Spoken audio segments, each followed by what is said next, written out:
continuation of a series of our conversations on race and reconciliation.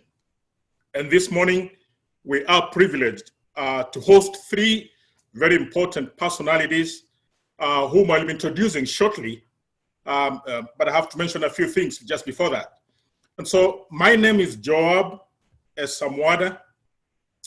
I'm a member of the Steering Committee for Community Conversations on Race and Reconciliation here at Manhattan, Kansas. And as we trudge through the discomforts, pains, and challenges of this COVID-19, as we all know, pandemic, I hope this interview and conversation finds all of us safe, sound, and optimistic, right? Let me also say this just as part of my opening remarks. You know, many people avoid talking about race and racism. It makes people uncomfortable. Some people say that, it may lead to unnecessary conflict. And I want to say, certainly this requires courage. But I want to say also that it's normal to feel discomfort as we reflect on our experiences with racial inequality.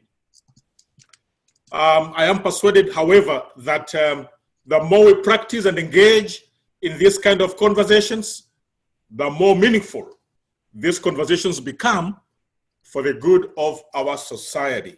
That's what I think, and that's what I believe. At this juncture, let me take this opportunity to introduce our guest this morning. I'll just go by the name. So we have with us this morning Mr. Kaleb James. Kaleb James is a community member, a businessman and activist here, I think in Manhattan. We have with us this morning Miss Alayna Colburn.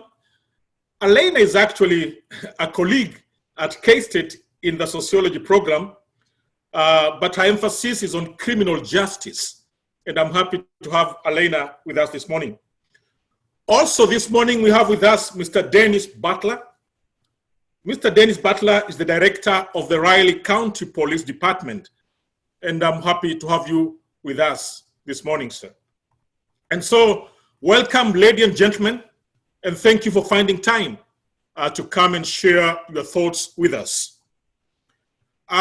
We have some basic ground rules just before we start our conversation this morning. Allow me just to remind everyone this is important for us. One is we're gonna try and suspend judgment, so there's no judgment in this conversation. We want to listen in order to deepen our understanding of these issues. We want to be very free to express our voices, but we also want to respect time to allow everyone an opportunity to speak. And finally, we want to embrace intensity. I mean, these are hard stories and these can be very difficult conversations, but we still want to hope that everything works out well. And so those are our ground rules. I want to begin straight away to my questions or our questions this morning. And the first question would go to Mr. Kaleb James. And I want you to listen, Kaleb, to this question. I guess all of us are aware of the happenings in Minneapolis recently, the wave of protests that engulfed, most parts of the US. And even this was globally, by the way, after the brutal death of George Floyd in the hands of the law enforcement officers. We have all been witnessing what has been happening, in the streets, protests across the US. My question to you, Kaleb, is how does what is happening or what has been happening in recent days influence your thoughts about conditions here in Manhattan? Great question, thank you. It gives me confidence in my city to see that law enforcement and protesters were coming together to allow people to express themselves and fully utilize their First Amendment rights. It showed me that a majority desires equality. And even though we know marching isn't necessarily the solution, it was a tool to get the right people together and instigate conversations. I think that all of the protests that happened here locally. They were peaceful protests. The point was made, attention was drawn, and what it showed was a lot of unity across the city. Fair policing is part of the issue, but in the Army, for instance, before we deployed, we had cultural training and cultural sensitivity training, and we would learn that small things we did here in America were looked at as a grave insult in the culture we were visiting, and then vice versa. Things we saw as an insult here were just part of normal life over there, and nobody thought twice about it. And where we are in Manhattan with a large military base and also a college town, Director Butler has the great task of policing potentially hundreds of different cultures with police officers who come from hundreds of different cultures. And so the fact that that is done successfully is a testament to his leadership and the people in the surrounding area. So I'm extremely happy and confident with my city about the way that we reacted here locally. Well, thank you, Kaleb. And I'll be going shortly to the director. But just before the director speaks to us, Alayna Colburn, what are your thoughts on this? Yeah, thank you.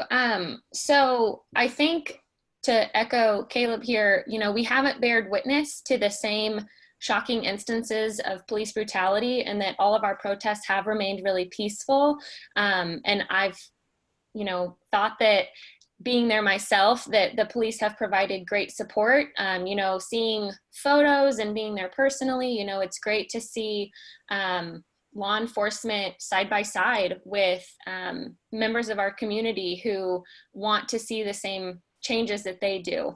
I do think, though, that just because we've had these great examples of law enforcement coming alongside members of our community, that also doesn't negate the fact that there are many people in our community who have had poor experiences and interactions with law enforcement. And so I think that their calls for wanting to see significant reform over the policing body as a whole are still warranted. And so I believe that many citizens have questions that they desire answers to, pertaining to tactics that officers are trained in and the protocols that are utilized by RCPD.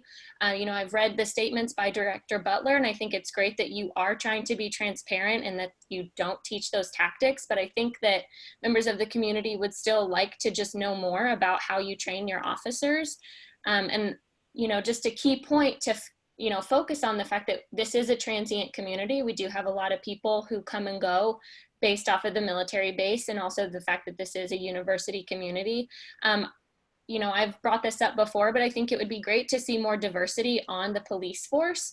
And so, questioning how RCPD is recruiting more diverse candidates to their department, I think would also be a really great thing to explore. Thank you, Alayna. Great, I think, insight into this. Director Butler, the two guests have actually mentioned your name in this conversation. I want to hear from you, sir. What are your thoughts regarding this question, sir? Well, first, I would like to say really how much I appreciate being included in this forum and how excited I am to be here. And that's a genuine sentiment. And I hope this is not the last opportunity we have to have these conversations. There is so much I would like to say. I think the question is about conditions here in Manhattan. Just as a way of background to answer that question, this will be my 40th year in law enforcement. And I started my career in Alexandria, Virginia, right outside of Washington, D.C., a very diverse part of the country. I also grew up in a military family and lived on military bases, very diverse as well. And for me, living in a diverse culture, diverse community is very normal for me. And it has been very helpful throughout my lifetime and I hate to hear people say they're colorblind. Nobody's colorblind, but it's helped me understand people different from me and not to understand them in judgment. And I heard Mr. James mention something about, or maybe when you introduced him, Joab, you introduced him as an activist. This is going to sound kind of odd. I consider myself somewhat of a police activist, because throughout my career, when I have seen things that I thought did not comport with how policing should be carried out in terms of the people we serve, I have taken great risk many times in pointing that out or getting in front of that, knowing that I might be criticized by my colleagues or others for doing that, basically for doing the right thing. In Manhattan here, this is my third police department. All three departments at one time or another that I've worked for have been accredited. And you're going to keep hearing me talk about how important this is in law enforcement. What it means is we as an agency agree to practice what are considered the best practices in law enforcement. Only 5% of the departments in the country are accredited. None in Minnesota are accredited. Now, does that mean it's perfect? No. Does it mean I'm perfect? No. But what it means is what I have found when I came to Manhattan, one of the criteria for me even coming here was that the department had to be accredited, because I know what that means. And I wouldn't go to work for another one at this stage of my career and try to fix that. So when I came here, I was very pleased with the way they hired, the way they trained, the after action review during uses of force and pursuits, for example, core values that are weaved into our everyday expectations on how we evaluate our officers. And so I really do believe the department in those terms is a cut above anything I've ever seen before up close. The last two departments and also ones that I've worked with. So the fact that we've had this good relationship so far with the protests doesn't surprise me, because I know how hard the department works toward achieving legitimacy in the eyes of all citizens. And what that means is when they see us take an official action, they recognize that it needs to be done, because in the past, for the most part, and I've only been here a year and a half, so that's my frame of reference, is we're not being heavy-handed and over-policing in other ways. And so when we do have to take an enforcement action, for the most part, people do view that as legitimate, and we are part of the community. Last comment I'd like to make. All of our police officers, including me, are citizens of this community. We're not an outside occupying force. What I've seen in other places, what I've seen here in terms of all police officers being viewed the same way, that hurts me personally, because I know it's not true. Doing my very best in forums like this and others to have these opportunities to get into the things that Elena talked about educating people about how we do things here, how we're trained, why we do it, and why sometimes, while it's not pretty, it is lawful and it is necessary to protect others. Use of force, no matter what form it takes, is never pretty. No matter how justified it is never pretty. I recognize that. And that's why we work very hard to make sure we are justified whenever we do employ use of force.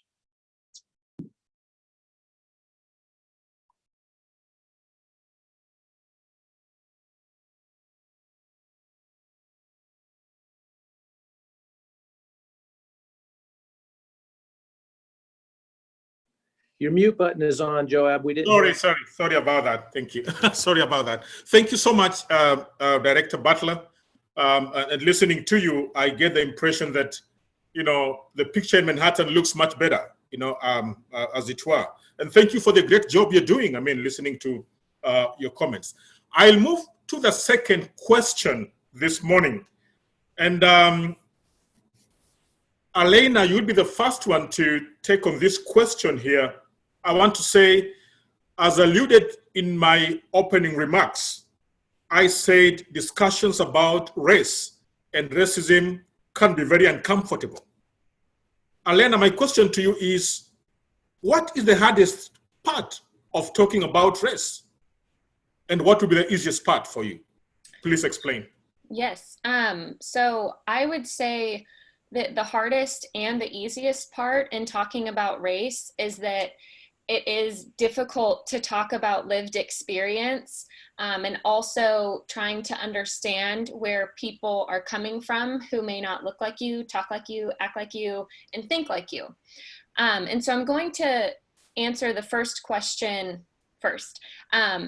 And so, over the last several weeks, I've had a lot of really fruitful conversations with peers, students. I teach at the university. And so, we cover issues of race and ethnicity, and also, conversations with family members, discussing these topics. And so what I've found in terms of the hardest parts about talking about race is that it's challenging, one, for those who have experienced negative interactions due to their race, have to constantly relive these experiences, seeing it in the news and being reminded, hey, I've had an experience like that, or, having their friends talk about it and saying, yeah, me too.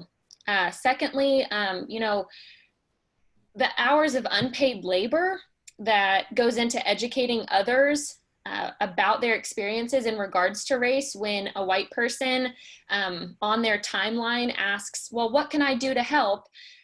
Because some people need to have it explained to them personally versus reading a book, an article, listening to a podcast, or watching a documentary that outlines the way that they can become educated and help. It seems as though there are a lot of people who just want it explained to them versus going out and seeking that information themselves. Thirdly, the double standards that exist between white people and those who are Black, Indigenous, and people of color. I'm a researcher, and so there's a lot of literature that says that someone with a name that is easier to pronounce is more likely to get a job, and we consider issues of race and hiring procedures. A white individual with a criminal record is more likely to be hired than a Black individual without one. There's multiple examples of this. And so fourthly, then just the hard conversations about white privilege. I've had many of those over the last several weeks. And so what I'm finding is that individuals who are very defensive when they hear those two words put together, oftentimes associate it with the assumption that because you have white skin that your life isn't going to be hard, which then requires the follow-up conversation that your skin color does not make your life harder. And that is the point of discussing issues of white privilege. But to answer the second question, in terms of what is easiest to talk about race, I believe that there is so much rich cultural diversity that is a result of race and ethnicity. And I think it's so great to celebrate that. Joab, we're colleagues, and I've learned so much from you. I think that there is a lot of diversity and these great conversations that can be had between people who don't look the same, don't think the same, don't talk the same. I think there's so much we can learn from each other if we can just kind of let our guards down a little bit, remain open-minded and be willing to do the work to address any areas of understanding that may not be accurate. I've had to do that over the years as well. A lot of us have these, everybody I would say has these biases that you need to work through. And so if you're willing to, have those hard conversations and realize, oh, that's a point where I'm actually incorrect and I need to do the work to try and rectify those issues, I think is incredibly important. And so when we're willing to do that, although it might be hard in the moment, I think it then creates opportunities to make talking about race a lot easier. Wow. Alayna sounds very courageous, and very insightful too. Thank you. Kaleb, what would be your take on this one here? What do you find as the hardest part of talking about race, and what would be your easiest part? Kaleb? Yes, thank you. So I think the hardest part is quantifying the experiential. So I'm a data person. I like facts. I like data. If you tell me something, be able to back that thing up. And one of the issues with race, and especially interactions amongst races, different races and cultures, is it's hard to quantify somebody looking at you sideways. It's hard to quantify somebody not preferring you, even if it's a subconscious bias. If they were only raised around white people, or they were only raised around Black people, then there is a subconscious bias in situations where you might show preferential treatment to somebody who looks like you because you have a natural inclination to relate to the people you grew up with and to the culture you're surrounded by. And so how do we quantify that? How do we put it into numbers? I think there may be, and I won't speak for him, but that may be one of the stresses of Director Butler and his job, because people can come to him with experiential issues and interactions that they've had in the police department. Now, how do we quantify them? And if we find a way to quantify them, can we quantify what we view as a solution? When we're talking about multiple races coming together and cultures coming together in this melting pot of America, the biggest thing is I can have social interaction, but I don't have measurements for that. So if I'm trying to solution it, how do you tell if that solution is effective? And so if you're data-driven, fact-oriented, it's a problem that exists, but we don't know how to measure. And there are solutions that exist, but those solutions are just as experiential as the problem. And so there's not that line that says, okay, it's been resolved. It doesn't exist anymore, especially when a lot of the issues are subconscious biases that exist. The easy part is, to me, just expressing what you're experiencing and telling your story. That's the easy part. The difficult part is the solution. And when we're talking about finding these solutions, especially in the police force, diversifying your police force may not necessarily be the best solution, because if you have a great cop who's from a different culture than me, I want that great cop. I don't want a bad cop who comes from the same culture as me just because he looks like me. And so it's about the quality candidates and then also the diversity, but it has to be qualified diversity as opposed to just diversity being that benchmark. Thank you, Kaleb. Director Butler,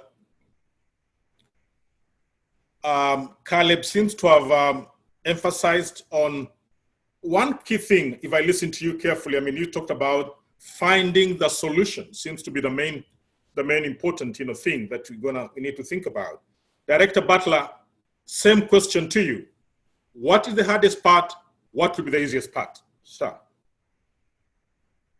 Well, obviously, I'm going to express some of my own experiences, but also things that I've read or seen, on news programs or programs with dialogue. I think the hardest part, especially if you're Caucasian, the hardest part is genuinely being concerned and trying to understand and then expressing your opinion and making sure you say the right thing that's not used against you in judgment.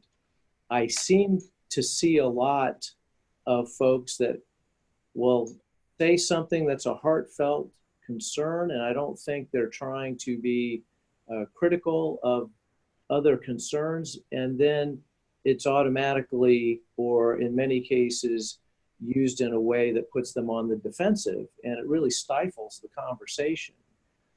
I'm in a position where, and this is, and again, here, I'm going to take a risk here, okay? I'm in a profession where people know what I do. I wear a uniform. There are people who don't know me who have formed a judgment about me. One, because I'm white, one, because I'm a police officer.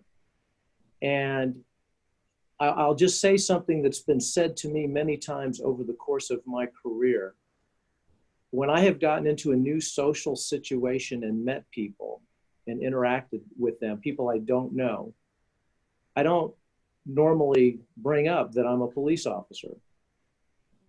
At some point when they learn that, it really surprises me, a very common comment is, I never would have guessed you were a police officer by the way you are, by the way you're talking to me, your views of things. And I kind of know what they mean by that, because in our jobs, and I'm going to get back to the race thing, we do have a tendency when we meet people to be somewhat guarded, because it's all about self-preservation. You know, what are their hands doing? You know, what's their background? I think that is a common thing, and it may portray us as not being that friendly and engaging. I happen to be a very optimistic and unguarded person by nature, and I know when to turn it on.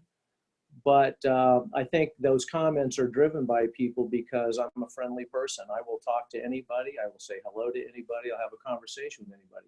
But I think the hardest part about talking about race is people like me fearing being misunderstood or judged unfairly over something they say, because they're not trying to be insensitive, but then it's received as an insensitive comment, or you haven't walked a mile in my shoes. How could you ever understand how I feel? And I think that's the hardest part about race.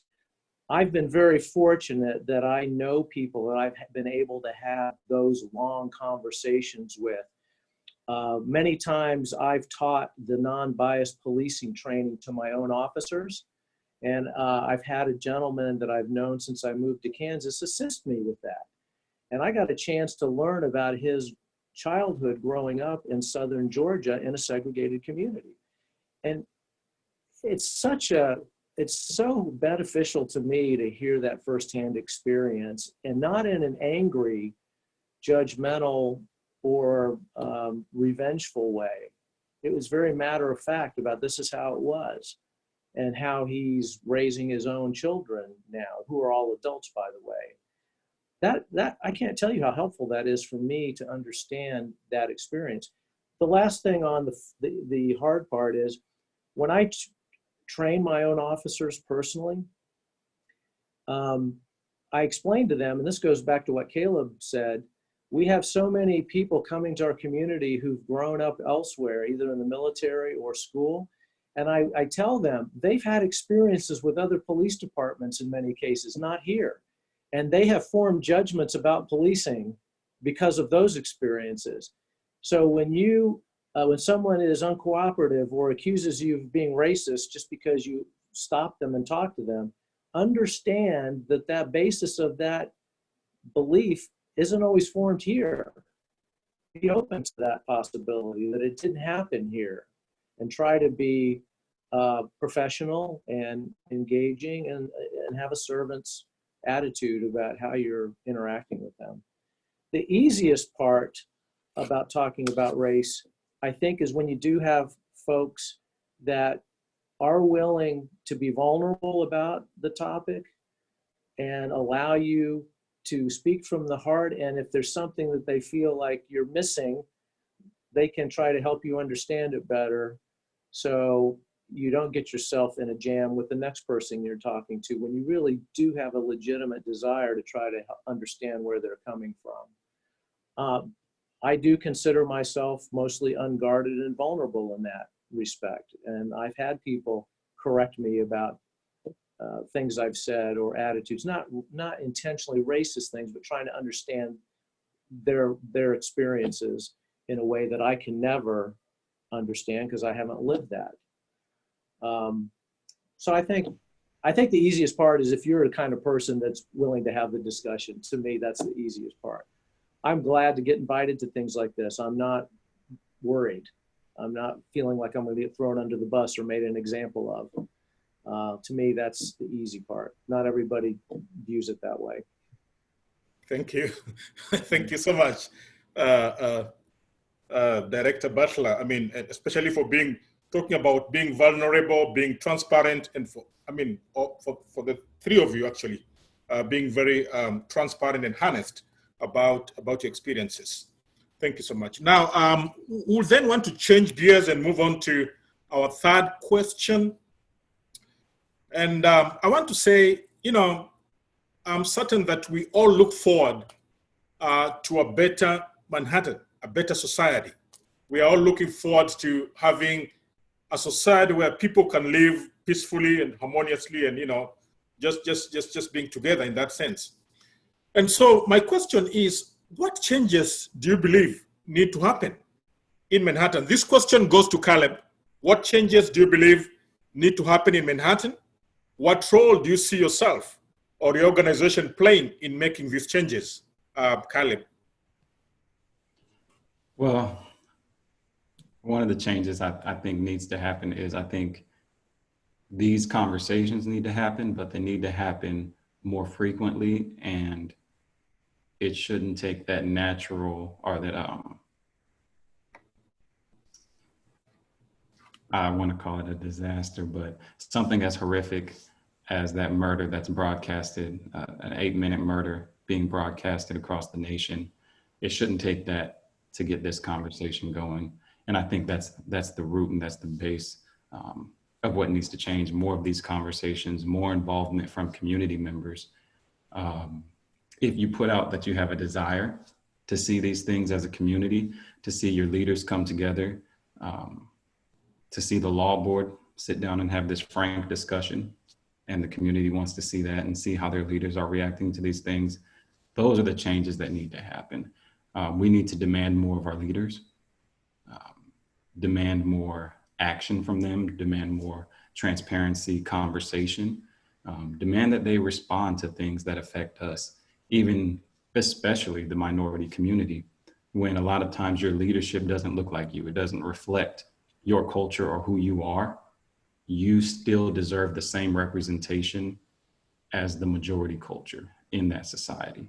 And the only way to do that is for people to cross that gap, and people on the majority side of the culture linking arms with people on the minority side of the culture and all demanding that change together. I think we saw that at the protests. We saw that in the things that followed up after that. We're seeing it in this conversation here. But moving forward, it should be a natural state of our society to have those conversations. And so my role is to participate in those conversations, be one of the forces urging the sides to come together, and to help people to remove the emotion from it to a point, so that we can get down to the brass tacks and say, how do we solution this so that this leadership, this society represents the majority and the minority communities, and so that we can live a more cohesive life together. All right. Thank you, Kaleb. Thank you, Kaleb. And Alayna, what will be your take on this? What kind of changes do you envision for Manhattan and probably the organization that you represent? Yes.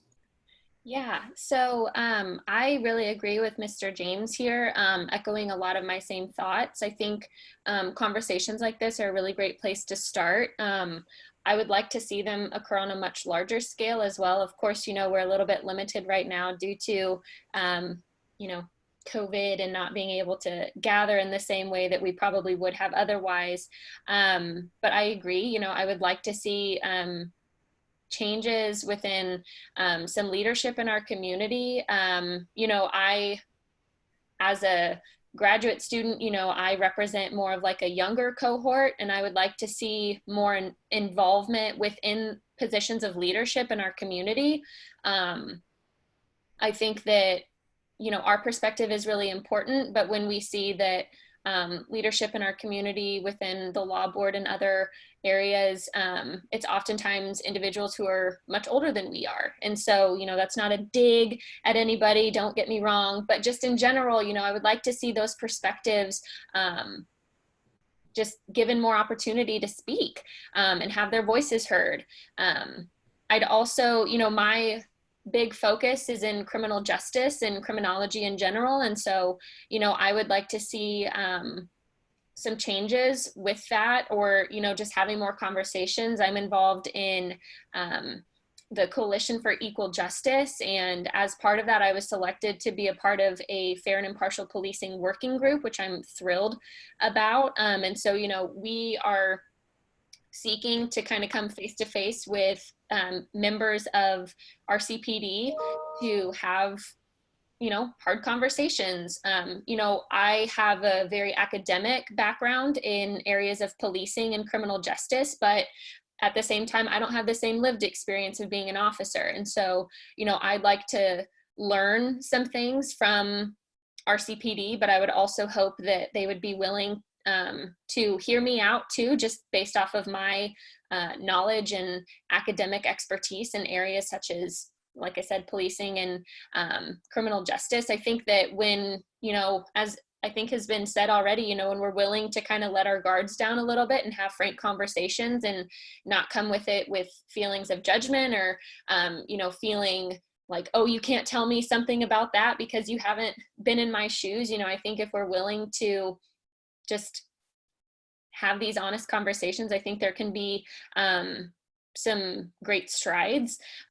In general, though, like I said, I think the main point, though, is that we need to keep our foot on the gas when it comes to addressing instances of racism in our community. And so I would really like to keep the momentum going, continue these conversations, and strive for real change in our community. Thank you, Alayna. Thank you so much. And you said, put our feet on the gas. And the same thing I think Kaleb said, let's keep talking. These conversations are important. Finally, Mr. Director Butler, and I think this is really key for you. What kind of changes do you envision for Manhattan in regard to all this? And what role do you think the police department or any other organization that you represent would play in making these changes? Director Butler, sorry. If I could just tag on to a little bit of what Ms. Colburn mentioned about her involvement with FIP, I think it's important for the viewers to know that prior to COVID-19, we were engaged in these conversations to start meeting prior to COVID-19, and we had hoped to have been meeting already and working on some of these things, but it was delayed. We know as it stands now, we are going to be meeting for the first time once the group members have been established in early July. I don't think that date's been set. So this is not being driven by what happened in Minneapolis. These were conversations that were occurring much earlier because we all recognize and we at the police department want to be involved in these things. So I want our viewers to know that. Okay. The second thing is, and I'm going to express a frustration here, not with anybody on the panel. When I first arrived in Manhattan, I noticed immediately the lack of diversity in this department, especially in the policing ranks. We're fairly diverse in the corrections area and in the other civilian positions, but not so much in policing. In fact, it's pretty poor. And I started publicly talking about that as soon as I arrived here. And when I met with groups, and some of the groups were minority groups, Coalition for Equal Justice was one, Douglas Center, which I've been to many times. I've talked about that issue. And I've said, along with the planning that we're doing to roll out a new recruiting plan, said, if you believe in me and our department, I need your help. I need your help in steering people toward our agency to apply and start working with us to have a fair representation of the people that we serve. But that's not the frustration. The frustration is this. I also reached out to many other organizations and loosely formed groups in the community in the first few months I was here. And I said, I would love to come and meet with you and those you represent, talk about these issues, and also just talk about policing in general, what to expect when you encounter a police officer, why we do what we do, what are the actions that we take in order to make sure we're in compliance with the law, but also do it constitutionally and do it safely. My frustration is none of those groups followed up with me until 2 weeks ago. And I have been inundated with requests to answer this question, requests to come to this meeting, requests to do this. And I'm overwhelmed right now. I'm doing my very best and my staff is doing their very best to be responsive and be legitimately responsive and create content for our website. So as these questions continue, at least there's something there that they can start with to help answer those questions. A website content edition is not the answer. But I have to say, that I have been working really hard to try to have these conversations. And it wasn't until the crisis that Kaleb mentioned that now there's a lot of interest in it. And I'm willing to participate. The other thing I wanted to tell you about changes that need to happen in Manhattan does relate to recruiting and retention of all officers, but especially minority officers. Across this nation, tens of thousands of police jobs are vacant right now. They're not vacant because of what happened in Minneapolis. There has been a trend for about 8 years, 10 years, of fewer and fewer applicants overall wanting to become police officers. And just about every colleague I know has this problem.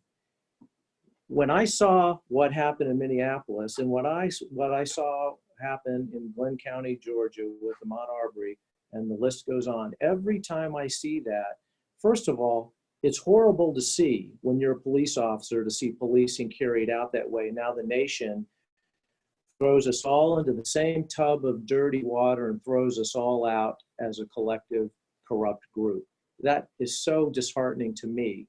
But put yourself in the shoes of someone who has influence over anybody, including a minority child who might be interested in becoming a police officer. I would venture to guess the encouragement is not that great right now. And so selfishly, when I see stuff like this happen, I just know that recruiting and retention mountain just got taller and steeper because of it.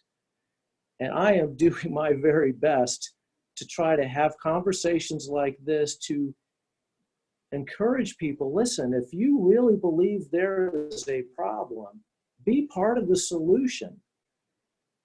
Join us. Make good choices before you apply. And I talk to all applicants, not just minorities, all applicants, what good choices look like. Because at the end of the day, and I'll conclude with this, we hand people a badge and a gun, and they have the authority to restrict your freedoms and your liberties by law if they do it constitutionally. We don't hand out badges and guns willy-nilly. Only about 2 out of every 100 applications we receive, we're able to hire someone. That's a very low success rate. And then once we hire them, then we have to keep them. And other departments who are short officers are poaching all the time. It's like we're eating our own. So I'm frustrated, not with this group, not with the conversation of race, but just how hard it is for me to achieve what I know will make us a better department. And I need your help. Absolutely. I really do. I need your help. Absolutely. Wow. Thank you so much, Director Butler. And I'm sorry about the frustrations you're going through, but I think what is positive is I want to say thank you for doing your very best, even in this very frustrating environment, as you've explained. Our guest this morning, thank you so much. But I was just wondering whether each one of you would have like a minute, just like say something that you think would be very, very important, just mention in this conversation, just a minute for each one of us as we conclude. Alayna, you seem to be right there. Oh man, put me on the spot.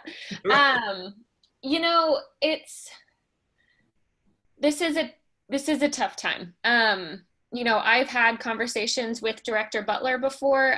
As he mentioned, our Fair and Impartial Policing group has, had intentions to meet before all the COVID stuff hit. And so, I just, in listening to conversations today, it's like, yes, there's so many ways that we are doing, great things in our community, but, there still is so much work to be done. I feel a little,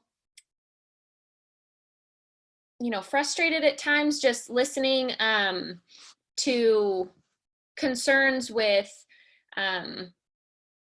recruiting, because I've in these conversations, it's like I teach students who want to go be police officers, and I've sent them through the doors of RCPD on assignments. And, you know, I think it's just an issue of maybe, you know, our groups need to come together a little bit more. You know, there's so much data, and I mean, Director Butler and I have had this conversation, so I'm just, you know, reiterating points here, but, you know, officers who are college educated are much less likely to use their firearm. And so, you know, you want people who have college degrees, you know, no offense to any officers who don't, but, you know, when there's data, you know, we have these quantifying aspects that Mr. James has mentioned. You know, these quantified measures have results. And so these are the results that we want. We want people who are not going to be using their firearms out of turn. You know, we want to make sure that protocols are being followed. So I think just in general, maybe needing to have, you know, more conversations about this, but also maybe trying to recruit out of, you know, departments that are, you know, trying to get students to go into specific lines of work that would work really well with policing. You know, and I'm glad that Director Butler doesn't hand out badges and guns willy-nilly, because, you know, I talk a lot about policing in my classes, and, you know, officers are the only individuals who have the constitutional right to take a life. And I think that, you know, that point really needs to be emphasized, and it really needs to weigh heavy on individuals who are considering going into this line of work, because of course, you know, we hope that that would never become a reality, but the fact of the matter is that it might one day. And so understanding just the weight of that, I think, is really important. And also, just as kind of a concluding point, I think it's really important to have measures of accountability, because it's very frustrating as an individual who studies policing, and, you know, we hear about these instances of police shootings, and it's like every single time the officer who murdered someone has had complaints against them, has had issues of, you know, inappropriately utilizing their weapon. They have, you know, charges against them already, and it's just like it gets swept under the rug, or it gets ignored, or they just go 2 jurisdictions over and get a new job. And that is just so aggravating to me. And so, you know, we don't allow other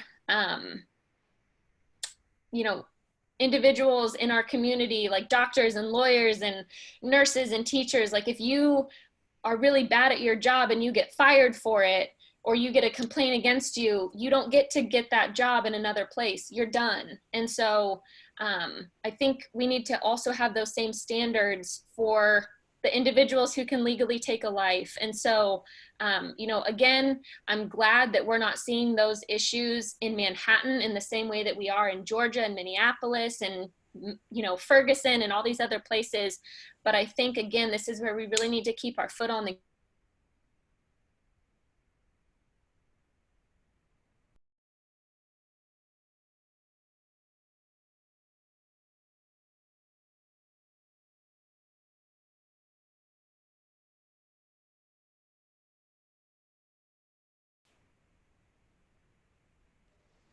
Hey, Elena, on my end, everybody froze for like the last 20 seconds. Right. Sorry about that. Yeah. Go ahead, Dr. Butler, Director Butler. Are you calling on me? Yes, go ahead, sir. I just wanted to let you know my whole screen froze for like 20 seconds and I didn't Yes, hear you. indeed. Mine too, actually. Okay. Yes. So, you know, gosh, Elena, she really brought up some great concerns that I'd like to address, not respond to, but address, because Kaleb mentioned data. Of course, being a researcher, Elena cares about data. I want you to know that in Kansas, we do have a certification process for law enforcement officers in Kansas, and it's monitored and operated by the Kansas Commission on Peace Officer Standards and Training. They have a website. If you Google Kansas C-Post, you can find it. On that website is a list of every police officer that's been decertified in this state since that organization has begun. It's a process where if somebody has violated their oath of office in certain ways, their certification is pulled. What that means is, here in Kansas, they can't get another job because they can't get recertified. Okay. Not every state has that process. Not every state has that open, transparent list. You would hope that if these officers tried to get a job in another state, that they would do their due diligence and find this information so they wouldn't be hired. So Kansas is right there on stuff like that. The other thing is the frustration that was expressed about officers keeping their jobs who shouldn't. There's also data out there on where that happens most often. It happens most often in departments that are unionized, strong union departments with contracts, labor contracts, usually in larger cities. And this is not a political statement, usually in democratically controlled larger union cities is where you see the rates higher there. Not that it doesn't happen in other places, but the rates are much higher. A former colleague of mine that I worked with in Alexandria became a police chief in a suburb of Columbus, Ohio, many years ago. Strong union state, union department.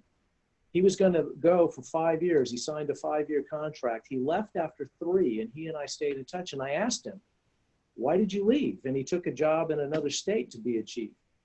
He said, they don't need a police chief there. The union runs that department. I can't discipline anybody. I can't fire anybody. I can't change policy without them holding up the contract and pointing to language saying, you can't do this without our permission. Something needs to change in those departments that are subjected to that kind of control, protecting rogue officers engaging in criminal behavior that ends up in results like what we saw in Minneapolis, and that's not isolated. Okay. I don't like what I saw there. And the last thing that I'll mention is we're accredited. You heard me talk about that. I get in hot water with many of my colleagues because if it were up to me, if I had the choice, anybody who wants to operate a police department in this country should be accredited. Only 5% are. Right. And they'll point to lack of resources, lack of money, lack of commitment.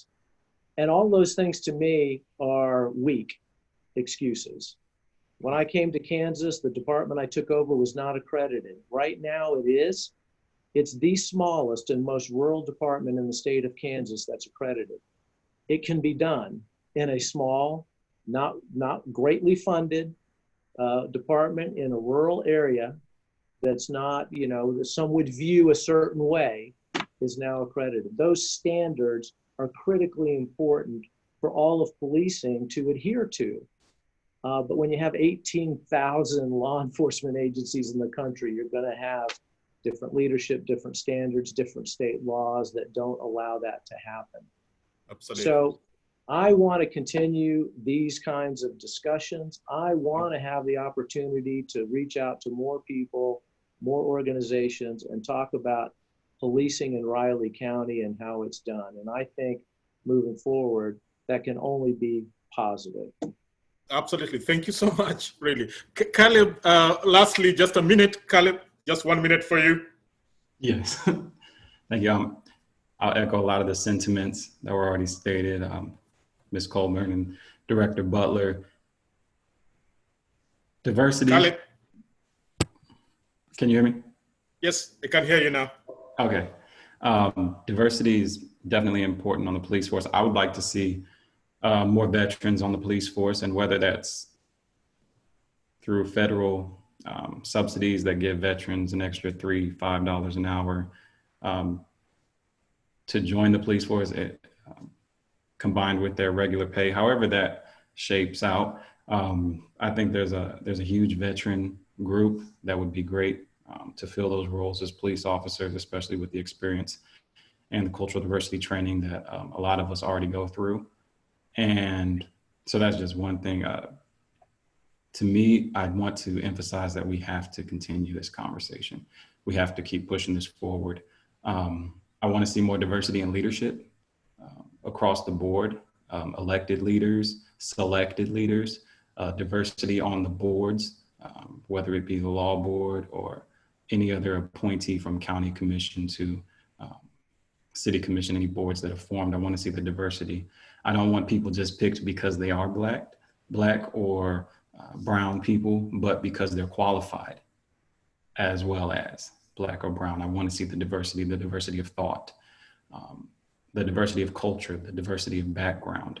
I think that until leadership reflects the diversity of the people, we're never going to really make that progress that we desire to see. The equality won't be there unless little brown kids and black kids look up at pictures of their leadership and they see people who look like them and they can identify that as well. And so I think it's important to have qualified diversity, not simply diversity, but we have to put that emphasis on getting that qualified diversity into those positions of leadership, into the policing positions. And so it's not going to be easy. You're not going to snap your fingers and it's going to be done. But if my generation, I'm 30 years old, if my generation neglects it, and then I have to leave it up to my children to try to figure this thing out. And so I think it's incumbent upon our generation, the generations before me, to sit down and say, we're going to resolve this. We're going to push for that diversity.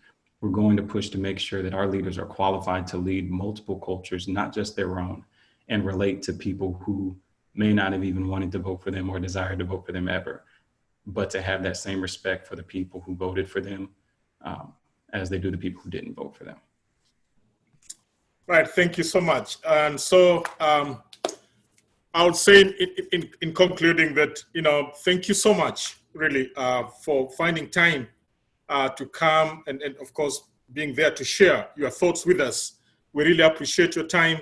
And so thank you so much. I think what came out very clearly is more conversation and more conversation, I think. And so we're going to do our best in continuing with this series of conversations and hope to hopefully hear from you once again. So stay safe, have a good day. We'll see you again. Thank you so much. Thank you. Thank you. Thank you.